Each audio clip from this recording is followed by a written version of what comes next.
For decades, there's been this startling claim, quietly making the rounds among a very specific group of educators. It's a claim so profound, it basically challenges everything we think we know about the human mind. And for the teachers who are seeing it firsthand, just talking about it could cost them everything. And the risk for them, it's just immense. We're talking about teachers who could lose their teaching licenses, their professional reputations, their entire careers, just for daring to describe what they've witnessed with their own two eyes. So what is it? What is this forbidden phenomenon? What are these educators seeing that's so far outside of our reality that it has to be kept a secret? Okay, so here's the core claim, the big secret. Teachers are reporting that their non-speaking students are communicating telepathically.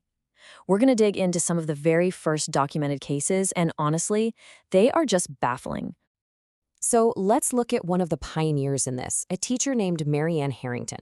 The night before visiting a former student named Anthony, she's at the grocery store and grabs a few of his favorite treats. But the next day, she totally forgets them in her car. She tells him this, and get this, Anthony immediately grabs a piece of paper and draws, with stunning accuracy, the exact things she bought: a chocolate chip cookie, a donut, and even the little fish candies.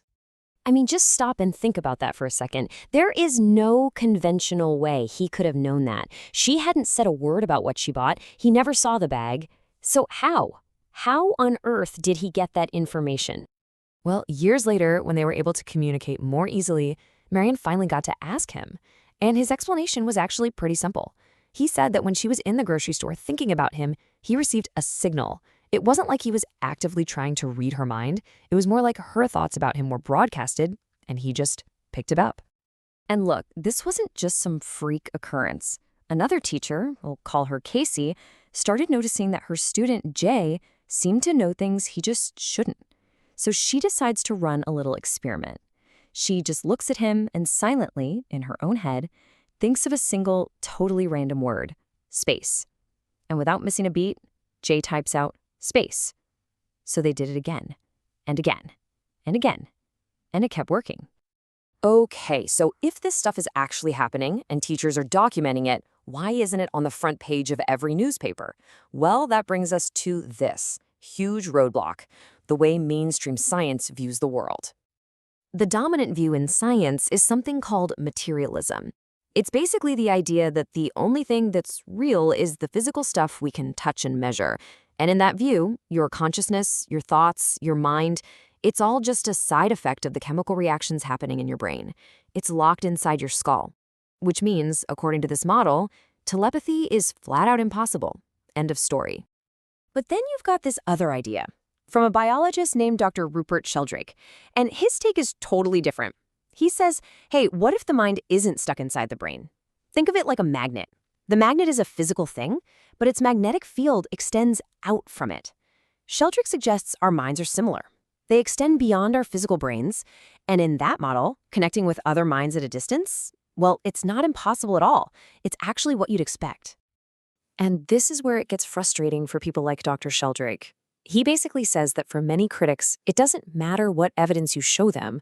They're not dismissing these claims because they've looked at the data and found it lacking.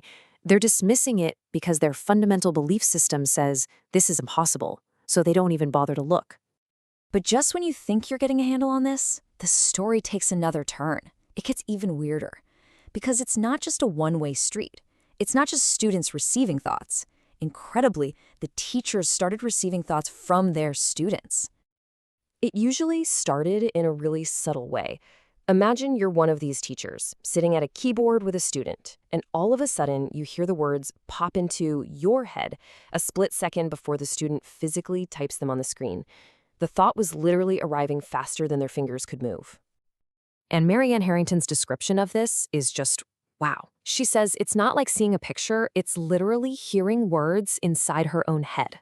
She says when that connection is really flowing, it feels like we're just one person. It's like a complete merging of thought. But this next part might be the most mind-bending piece of the whole puzzle. It turns out that students in completely different parts of the country, students who have never met, whose teachers don't even know each other, are all describing similar non-physical places where they seem to meet up and communicate. So you've got kids in Illinois talking about a place they call The Hill, a place with no dimension where they can all go there in our thoughts. And then totally separate, you have kids in Pennsylvania talking about something called the grid, which they describe as a network where they all connect.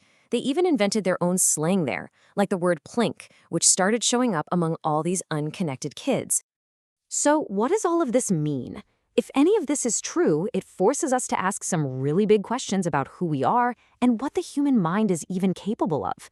It's about a whole new way of looking at ourselves. I mean, listen to this story from a speech pathologist named Susie Miller. Back in 1999, she meets a new student, a little boy, 4 years old. 4. And as she's watching him, she sees this body of light floating above him. And then she hears a voice, clear as day, in her head, saying, "That's my light body. You're here to put my light body back into my physical body." Again, this was a 4-year-old boy. But maybe the most powerful piece of evidence, the ultimate testament to this kind of communication, comes from a man named Asher. See, Asher used to be verbal. He could speak. But as he grew up, he made a conscious choice to stop using his voice because he found telepathy was just better. Now think about that for a second. Someone with the ability to use spoken language chose to abandon it. Why? For Asher, the answer was simple. He said spoken words are, and I'm quoting here, a crude method of communicating compared to telepathy. That just completely flips our entire idea of what advanced communication really is. And when you hear his reasons, it actually makes a strange kind of sense. He says speech is like freezing your ideas into these clunky symbols we call words. It's physically exhausting. You have to coordinate your breath, your mouth, your pitch, your tone.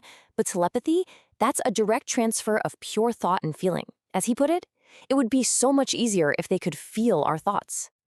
And really, that's what this all boils down to. Every story, from the cookie test to the grid, it all points to one really radical idea. Our minds are not trapped in our brains. So if that's true, it changes everything. And it leaves us with one heck of a question. Where do they extend?